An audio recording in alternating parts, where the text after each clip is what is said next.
Welcome to Ensuring Success 2016. We are live in Dallas at AMS Pictures, and this morning, we're going to be talking about women in business and how interesting and beneficial that can be to you or for you if you are a woman. First of all, I want to talk a little bit about how CPE is acquired for this session. So if you're just joining us, these are the things you need to know. 3 times during the session, we will put numbers on the bottom of the screen, and we'll call your attention to those numbers, and you need to record them.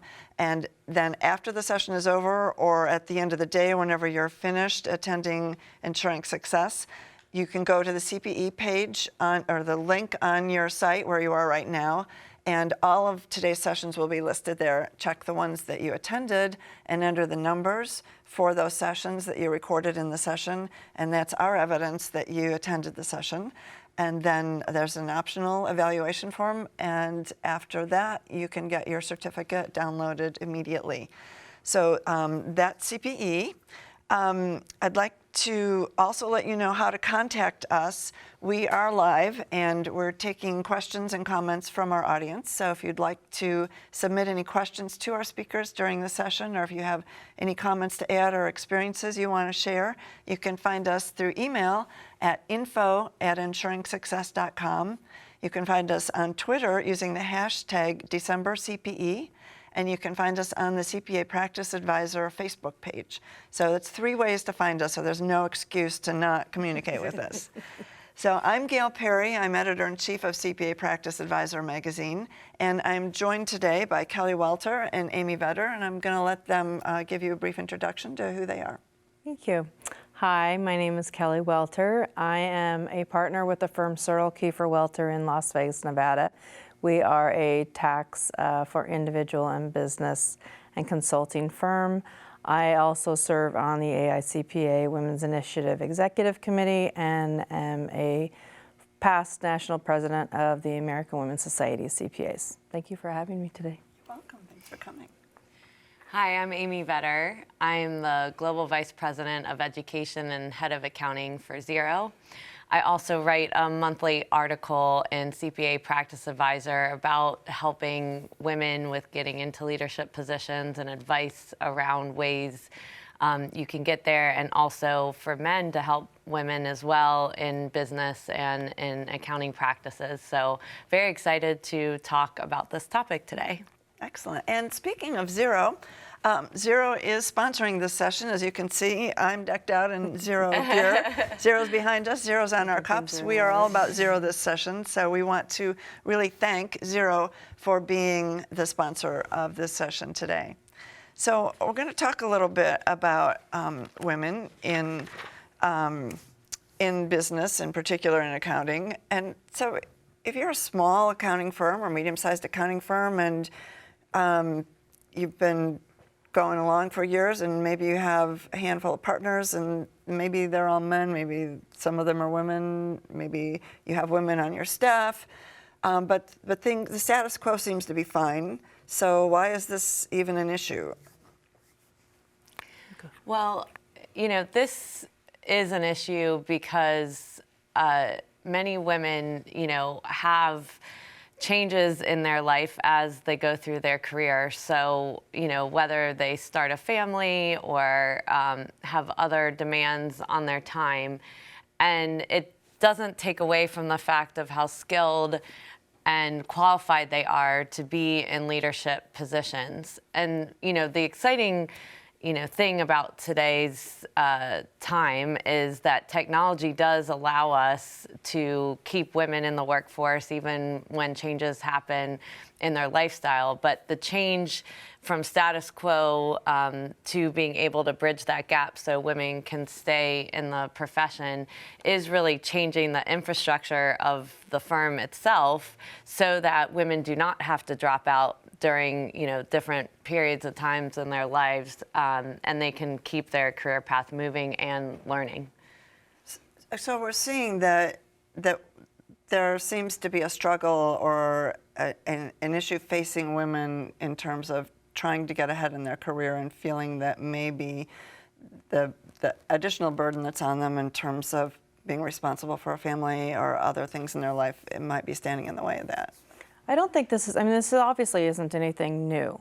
I think for the first time, women are really standing up for themselves, and diversity is such a huge issue, whether it's generational or race or gender. People are finally starting to talk about it. And we're seeing such a huge issue right now because of the baby boomer generation. It's a large group that are retiring. And all of a sudden, the leaders and the companies, the businesses are starting to say, wait a minute, where are our leaders? What's happening? Where have they gone? So they're looking at the group that is not filling the table anymore.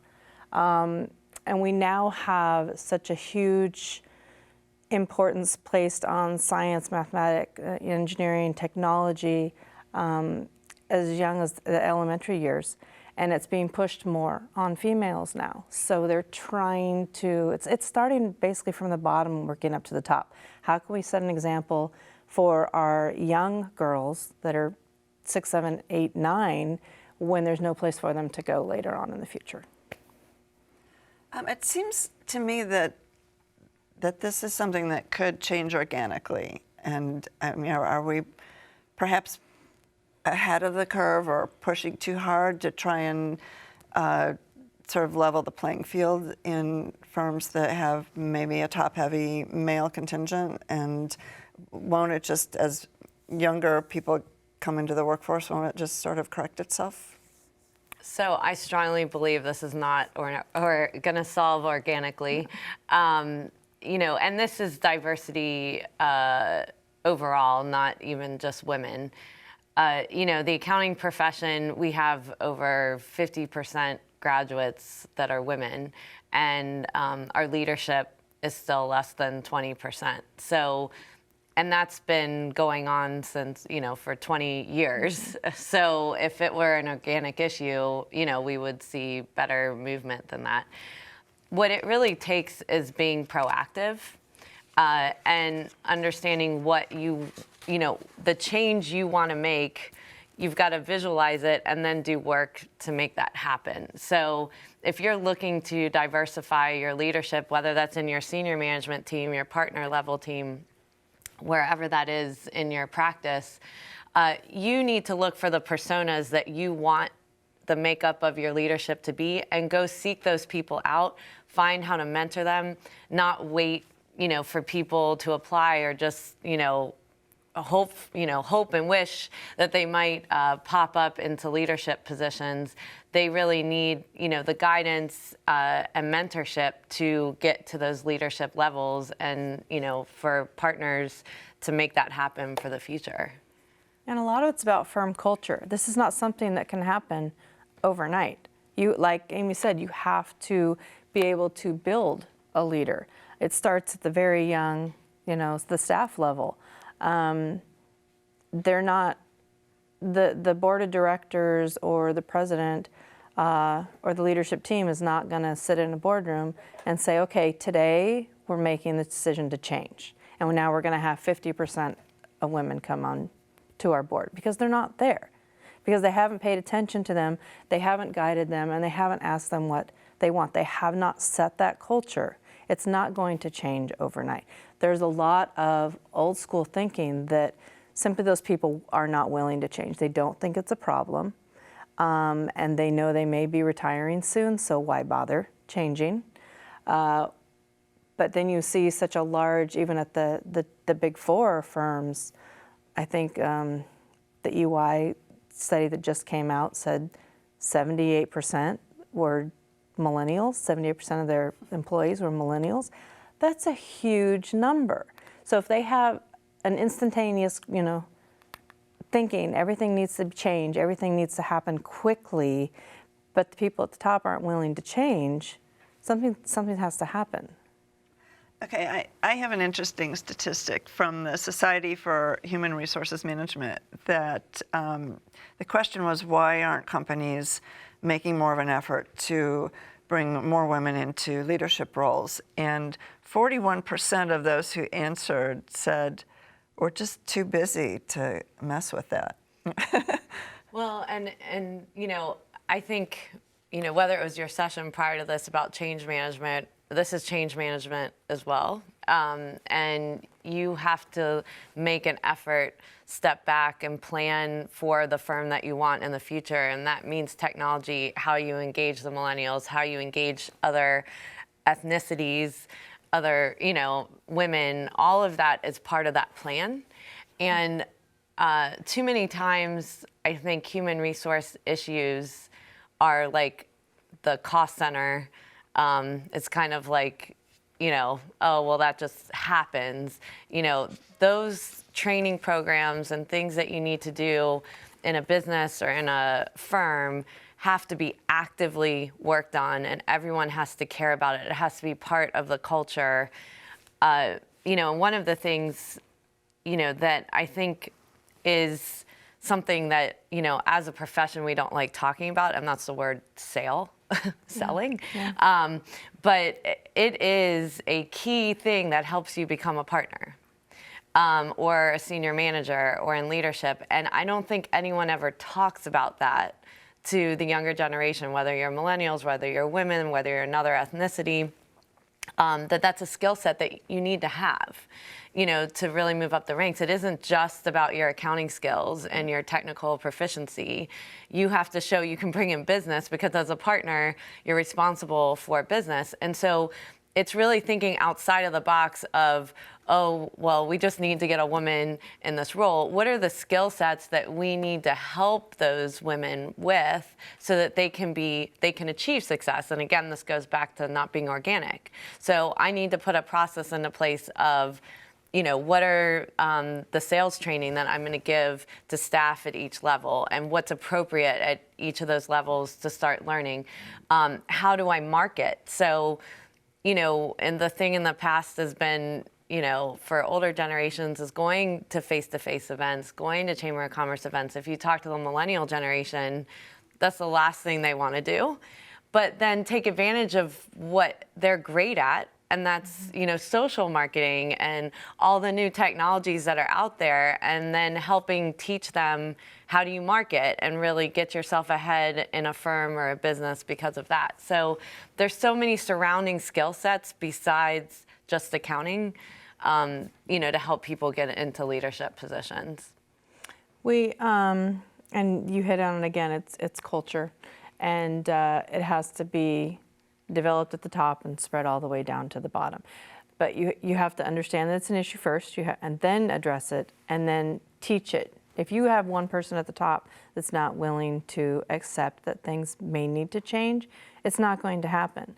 If you have an entire firm that is not willing to change, you're not going to get the younger generation to come in. You're also not going to get the customers and the clients, because this is all about relationships. CPAs are supposed to be the most trusted individuals.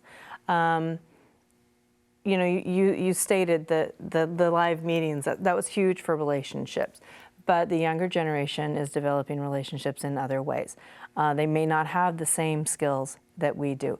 You have to teach all your staff members at whatever level to be able to communicate in all the different methods, whether it's through social media, whether it's live. It isn't about the skills that you have. It's the whole person, and that is sometimes what we forget.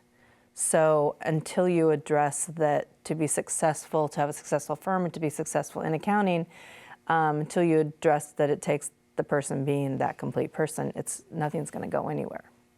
Okay, we're going to break for just 1 minute. We have a CPE code to display for you, so look at the bottom of your screen and you'll see the first code for this session. Make a record of this code, and there will be 2 more later in the session, and the combined, all 3 codes will be the evidence we need to provide CPE credit for you. So we had a question from our audience. A woman writes in, said she worked for a Big 8 accounting firm back in 1987 and requested part-time work, and she was an auditor, and at that time this was unheard of, at least in her location, but they agreed to do it. And she said, don't you think it's important for women to empower themselves by requesting specific changes to suit their needs without waiting for the firm to initiate this? And can we change the culture by putting forth suggestions with a plan? I think that's key. Communication is key. A lot of times things don't happen. You hear about this all the time, whether it's a man or a woman that will leave the firm and the manager or the leader is shocked. They thought they were so happy and everything was going well. But they never bothered to ask them. They never bothered to ask them what they want, how they worked, if things were going well, what would keep them, what would make them leave. Communication is key. Everyone has a right to go and tell someone what they need. I've been in that same situation. I'm 44 years old, so I've been doing this for 22 years. My very first firm, it wasn't that long ago, but I wasn't allowed to wear pants, except on snow days. Which, it was Oregon, and we didn't have any snow. We had a lot of rain. But then at another firm, I didn't tell them what they want. When I did go up and voice what I wanted, that I was not on the partner path because I could not be compared to other males that were equal to me that had wives at home taking care of their children, and I had to take care of my children as well. So I couldn't put the same hours in, but I was always compared to them. I spoke up, told them what I needed, and soon thereafter I was released from the firm and told that I didn't fit their model. So yes, it can turn around and bite you, but if you say nothing, nothing's going to happen. If you say something, maybe something will happen. Well, and I would just, say I'm sure even that firm releasing you was an opportunity in disguise. It absolutely was. So some of the hardest things we go through end up being the reason why we have some of our best successes. Exactly. And I do feel this is, sometimes a woman trait that we're not good at speaking up for ourselves and saying what we need. And, I think also there's so much pressure to keep up. When you're trying to get into those ranks, you're afraid that may take you back. But it is important to speak up and ask for the things you need. And I would say, the MACPA had a women's panel that I was on a few months ago, and one of their speakers was Rich Caterano. And he really told one of the best stories, and it was from the white male perspective of he missed so much of his family's, his children's growing up and so forth because the pressure on men to keep up, and not back out, for them to even ask that question, is a problem. So I think when you look at all of this in totality, and it kind of goes back to what you said in the beginning, is stepping back from a firm perspective and not making this about one, whether it's a woman or an ethnicity or the older generation or whatever that is what's the complete diversity package that would be open to everybody. I'm really against quotas because I think, you read a lot about quotas in firms and they say, we're going to make sure we have this percentage. But the problem with that is then the respect of those around people that know that they got put into positions because of a quota. Right. So you want to make sure that benefits are fair to everybody. So if you open up benefits to a woman, you open them up to a man or to another ethnicity or to another generation, because everybody's in need of that time with their family or that flexibility. And then no one group is pointed out, but everybody's on an equal playing field to leadership. And I think it's really important to take that focus off of one group. And a lot of the things you said it was perfectly. A lot of times we talk about men and women being equal. They don't necessarily have to be equal. Right. They just it needs to be fair. Exactly. That's the issue. And again, the quota, I wouldn't want to be promoted to a partner just because I was a woman. I would want to be promoted to a partner because of my skill set, because of my performance. One of the things we talked about with the generational difference, we're always talking about work-life balance. I mean, we own all of the books on work-life balance, and we hate how we've gotten to this point.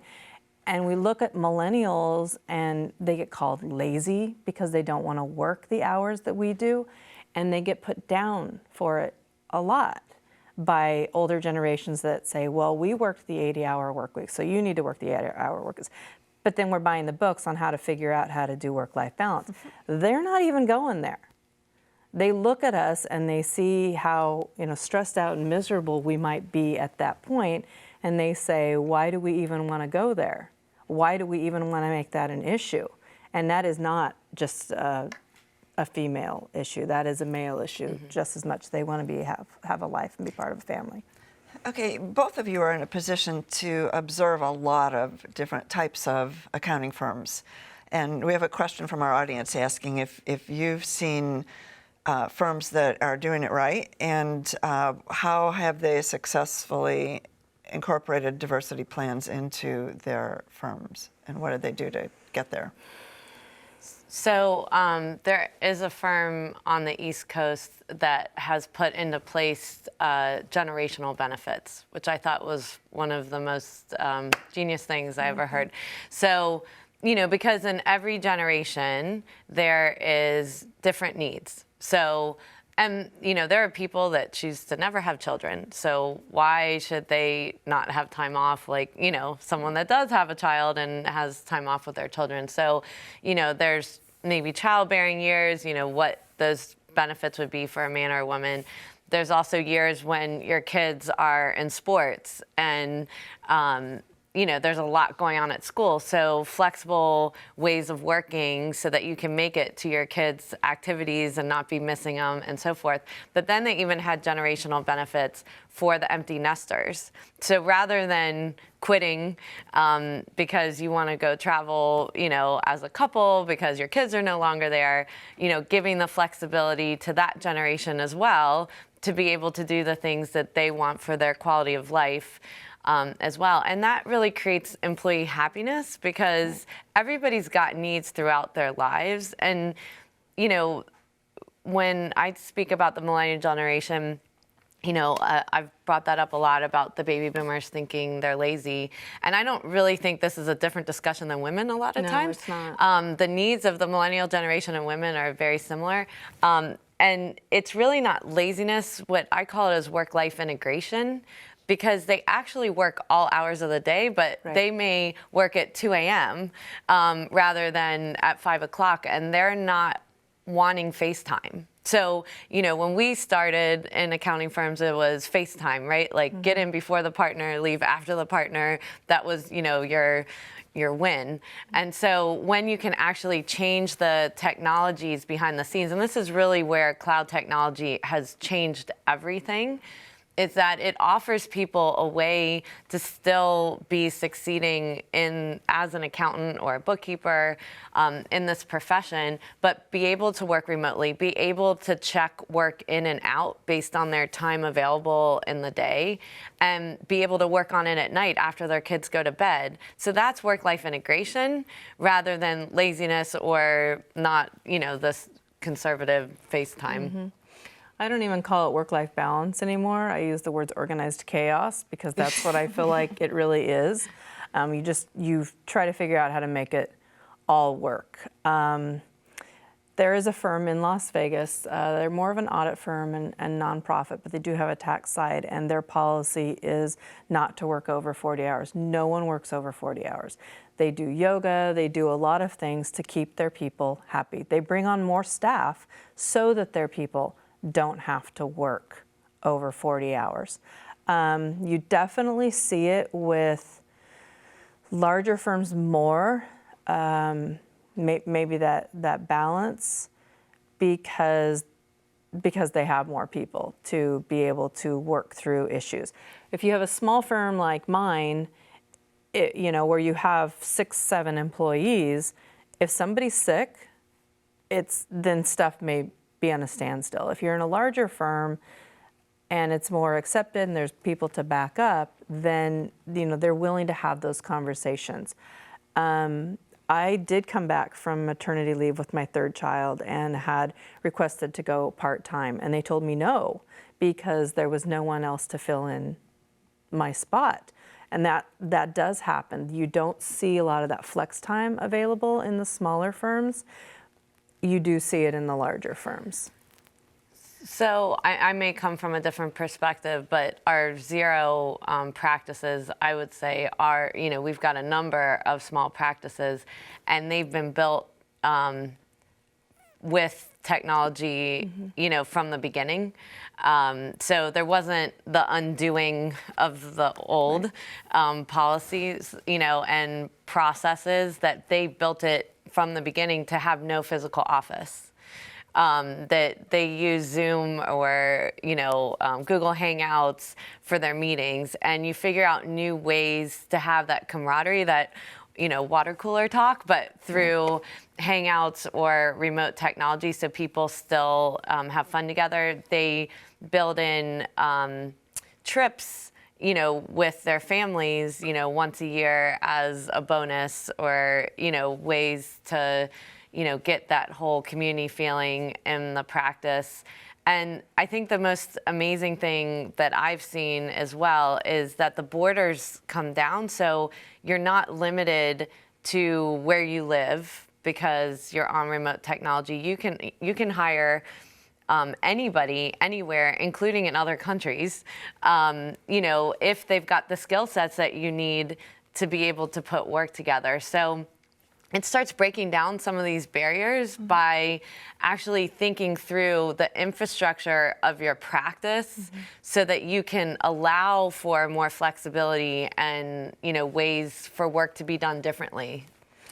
And that's the biggest thing with diversity, is people need to realize that just because they do it a certain way does not mean that's the way that everybody else does it. You're going to have a harder time, like you said, if you have an existing firm that's been set in their ways, that's had a specific firm culture for a longer period of time. Newer firms are obviously going to have an easier time making that adjustment. Okay, when we come back, we're going to talk about how firms are seeing benefits from making an effort to diversify their workforce with more women on board. And after our commercial break, we're going to give you your second CPE code. But first, we're going to hear a little video word from Xero. So we'll be back in just a minute. Your write-up work just got a whole lot faster. This means that your role as an advisor just got a whole lot more valuable. All made possible with Xero. It's fast and simple to set up clients on Xero. QuickBooks and Excel files can be imported and converted auto-magically. Even that pesky shoebox of receipts can be added easily. Regardless of if you do write-up work in December or throughout the year, the goal is to get it done quickly. With Xero's default chart of accounts, you can apply industry-specific accounts to best fit your clients. Then jump directly into client data, reconciling multiple lines of transactions in bulk. Show your value beyond write-up with Xero reports. You can personalize and export financial statements in a snap, such as cash flow summary, profit and loss, and trial balance for tax preparation, all created in beautiful, easy-to-understand formats. With Xero, the client setup is fast and the work gets done quickly, which makes your business more profitable.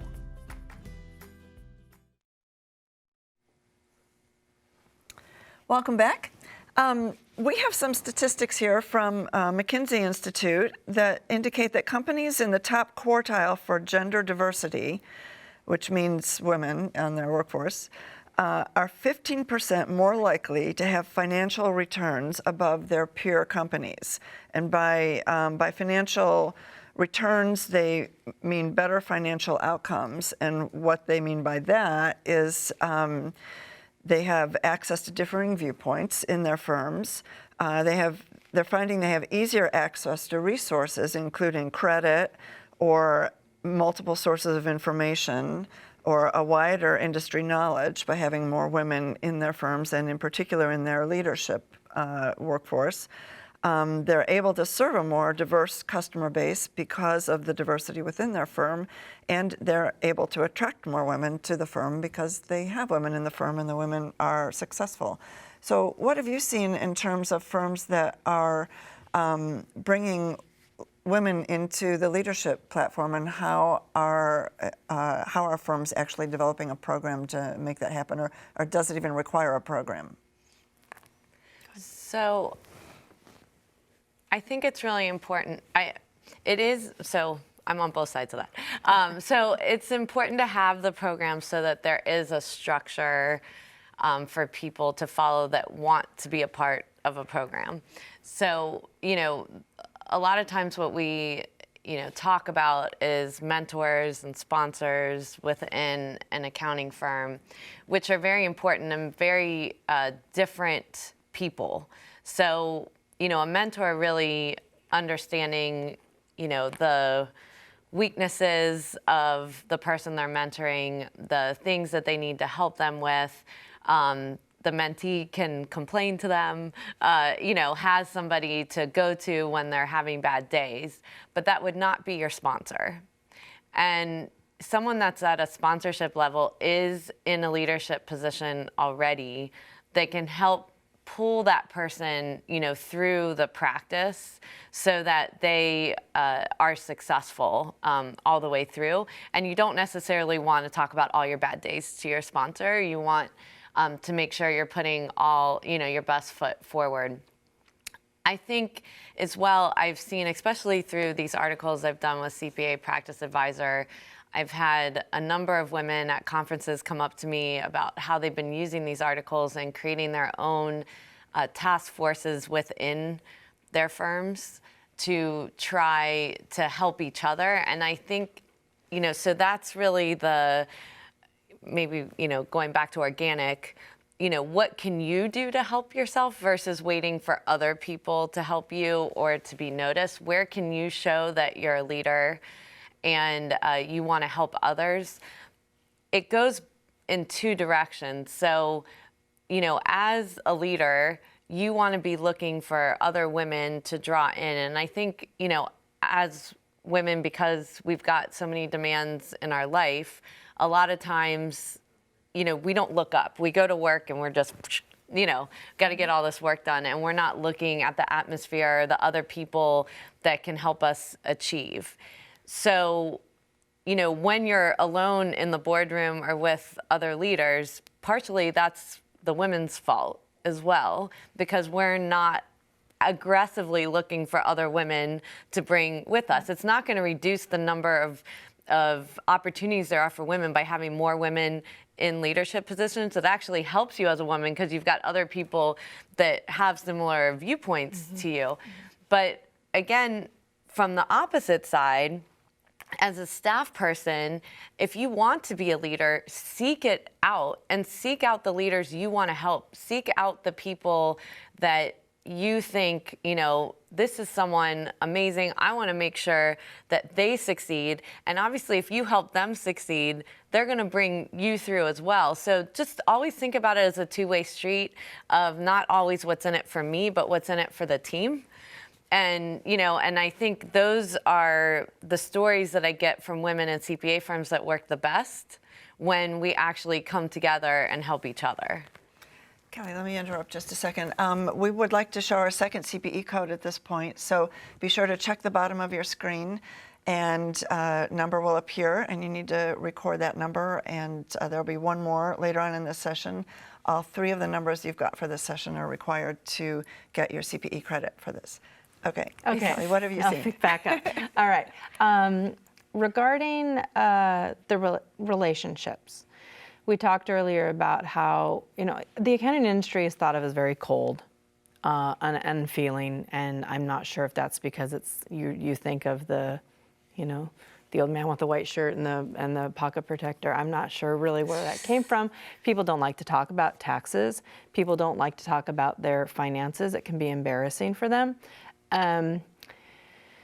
You have to build a relationship with a client or a customer. You ideally want it to be long-term. Women tend to be a little better when it comes to the nurturing and the relationship building and developing that trust, which then can go, down generations if you're dealing with businesses. So if you have customers and clients come in and they respect that, they respect firms that are willing to take the time to get to know them as people, especially if you're a small business owner, which, I mean, the number of small businesses is like, it's insane. It's not all about big business anymore. So those people are just as important, and they want to be made to feel like they're important. They're going to respect, they're going to bring in they're going to recommend you, they're going to recommend their children to come and see you if they feel like they can relate to you. One of our things that we do when we have a new potential client is we have an initial meet and greet. I don't want somebody coming in and saying, okay, this is my tax problem, help me with it. We say, no, you have a half hour to get to know me, and I want to get to know you. I want to make sure we're a good fit. And they appreciate that so much. There's usually something that they can relate to. I mean, when we first started, you weren't allowed to talk about kids. You weren't allowed to talk about anything in your personal life. You were on the clock. You are on the clock. You just were there to do the job. But I have picked up more clients and developed more relationships just in saying, I have 4 kids, or I went here to school, or I had this trip. And to keep those relationships long-term, even through things like social media. I'll follow several people on Facebook. When they come in for their annual meeting, I'll say, how was your trip to wherever? And they're like, what? How did you even know? But they feel so important that you took the time to know what was going on in their life. Well, no, I think the thing is it comes naturally. It does. You're not going out of your way to say, oh, what can I find out about this person so I Right. can say something personal. I've got It's like 15 you really minutes to talk to care. this people and get them out the door. And no, you really care, and that's what they need. So what are some steps that women should be taking? And then I'll ask the same question and talk about what are some specific steps businesses should be taking. But let's start with women. If you're a woman and wanting to get ahead and find your place in the accounting profession, what should you be doing? Go ahead. So To come back and forth. yeah, it's really important, and I call it create your pack. So men move in packs, and that's how they create success. I can't tell you at this point in my career how many times I've gone to different companies and a new person gets hired that's a man, and then he starts bringing in his pack, and that's how he knows he's successful. It's his team. Women need to think the same way. We need to work together to help each other. The second thing is to take risks.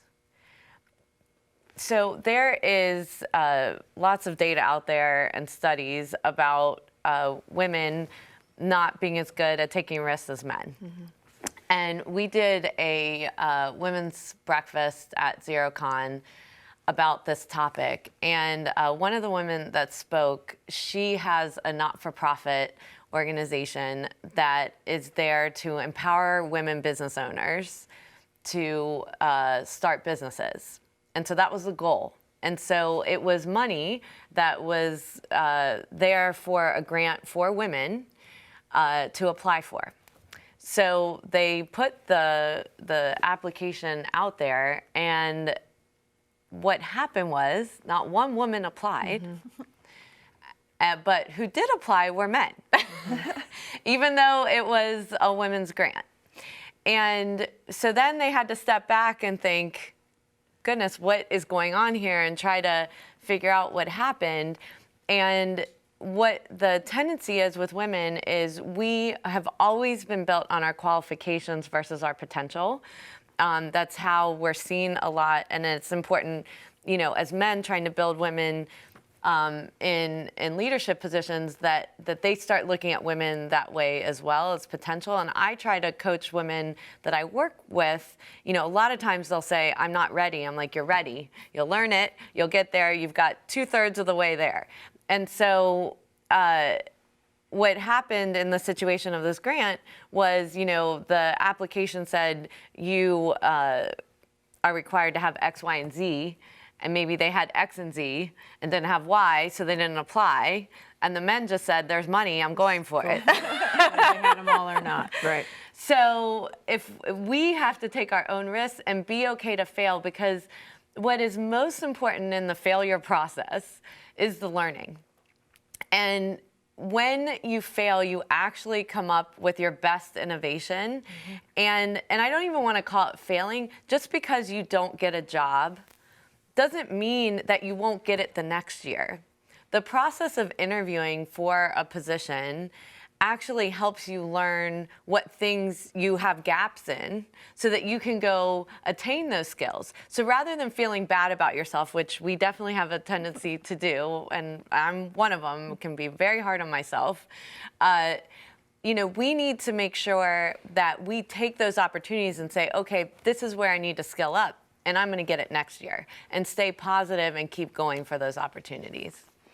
One of the things that I heard at a recent conference, and I'd never heard this before, when there would be big, this is primarily at the larger firms or larger businesses, whenever there would be a big partners meeting, the men tended to go get a drink beforehand or go do lunch, and they would just kind of chat about the stuff. But the women partners, there was only a few, were not invited. So they suggested for the women partners to go out and have their own little, you know, coffee or lunch beforehand, talk about some of the issues that they had come up, and then agree to support each other so that when their voice was mentioned, you know, when they spoke up in the big partner meeting, the other woman would then support them so that it didn't just get pushed under the table. Men do that all the time. Women are not good about supporting each other when it comes to this stuff. Sometimes because there's only one woman, so she doesn't really, you know, she may not have that support. But the thing is, it's communication. We go back to communication. And now that's easy to say, you know, you should just walk right in there and tell them what you want. We're not wired that way. But you should let it be known. And, you know, if you're at the manager level or you're at the leader level, anything above a staff level, anything below the lowest level, you should be asking whoever you're in charge of. You don't have to be at the high partner level. You should take the initiative to ask the women below you what they want. You start setting an example. People are going to notice that, and then hopefully those maybe above you will be asking the same questions. So you can that communication is key. Letting people know what you want is key. It may not be direct, it may not be forward, it may not be knocking on the, you know, CEO's door. Find ways around it. Get your voice out there. Okay, we're going to take a quick break, and then we'll come right back and continue this conversation. We've got another word from Zero, so we'll be back in just a minute. Tina is great, and her team is super responsive. I tell people that we're small business superheroes. We like fly in with our capes and get everything just completely done. We have an office in Phoenix and we have an office in Denver, but with Zero, we're everywhere. I'm so happy with my team. They're awesome. They've helped us get onto the Zero platform, and it's just been fantastic. The small business owners that really fit well within our model are young entrepreneurs, and we really become a partner in their business. At Brushfire, we're always experimenting with different software tools, and Zero was one that I just kind of came across. Tina was ready to try some new software tools. It's cloud-based, we like that. Easy to log into from the web or from your phone or from anywhere. From a user interface standpoint, the software is designed much more beautifully, and they're thinking through how people are using technology and trying to not let the technology get in the way. We really love to serve people who take advantage of those technologies because it helps us do an even greater job. Working with accounting pros has saved me hours of time each week. It integrates with everything. The nimbleness that working with Zero and accounting pros together makes us more effective and faster, so we can focus on our customers and our consulting and our software development.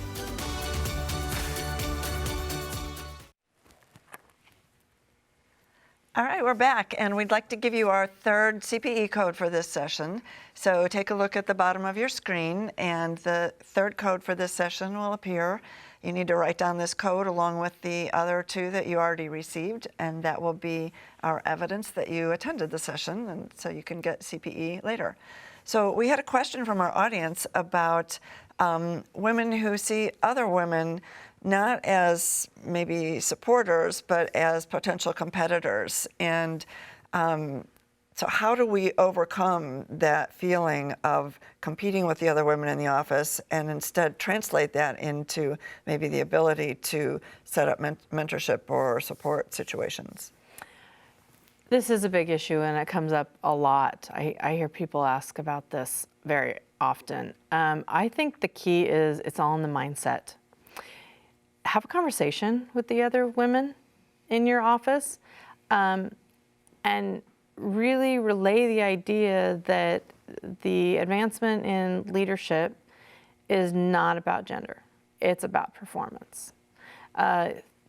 You have to just talk with them and get them on a team. Be a cheerleader. I don't want to say that due to gender or anything, but just be that person that says, you know, address it. Bring up the idea. They may be thinking the same thing you are. If not, it just needs to be, you know, brought up and brought to their attention. And then hopefully the other women will come around and you can work together. I mean, women are petty from the time they're 6 years old. Females are. It's all of it's about a competition. But it's competition for men too. It's just looked at as positive competition, whereas women with the same competition is looked at as negative. And that shouldn't be the case. I think it's sometimes how it's gone about with women, and it can actually cause trouble with the men because they don't want to deal with it. So, and there's lots of books on this, but men are not emotional in business, right? Like, they can thrash it out in a meeting and walk out and go have lunch, and it's like it never happened. Women are not like that. So, and we need to own, you know, the fact that we are emotional feeling people, but that same thing, you know, and referring to even being children, you know, the littlest things can bother us and gets under our skin, and then it's very hard for us to let it go. So I think the most important thing, and going back to what Kelly said, is communication, but having a mode, operating procedure for communication. This goes back to human resources again, is not enough time is spent on what is okay as far as communication and how to properly communicate, and how women can look at, like, just like we tell firms, you know, specialize in a niche and find where your specialties are. Find in your own businesses, like, what is each woman good at and how can you work off of each other and become like this major force, rather than feeling like you're competing for the same position, because you're not. Right. Everyone's got their special skill.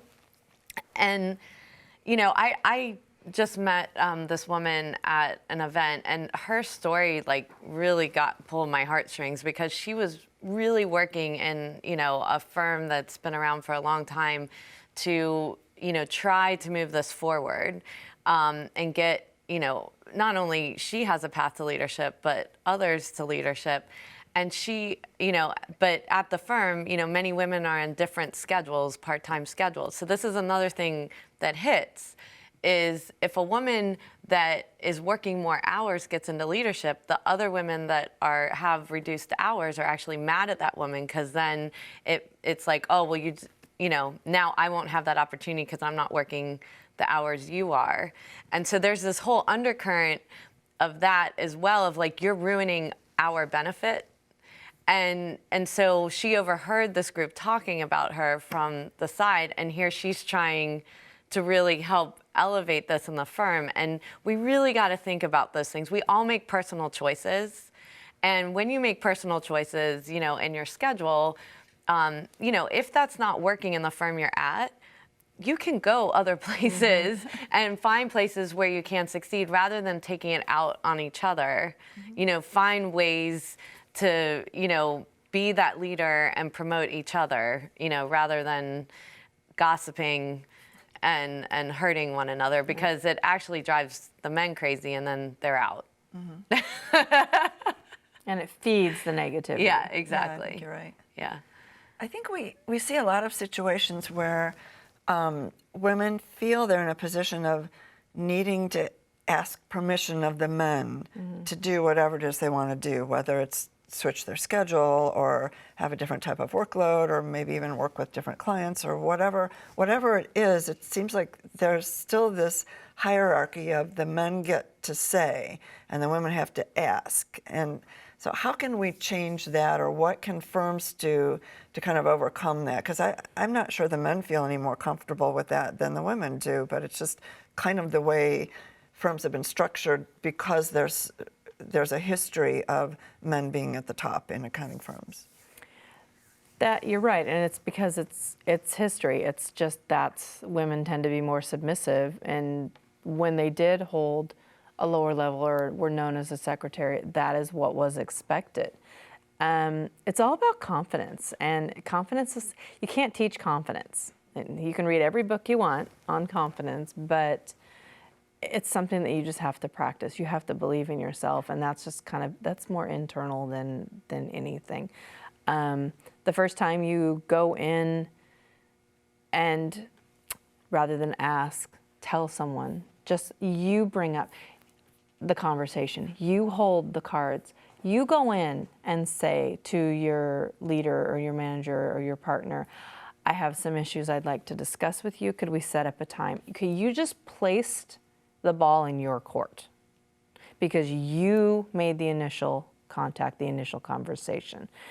Your partner or manager has no idea what you're going to talk about, so you're holding the cards then. You're not asking.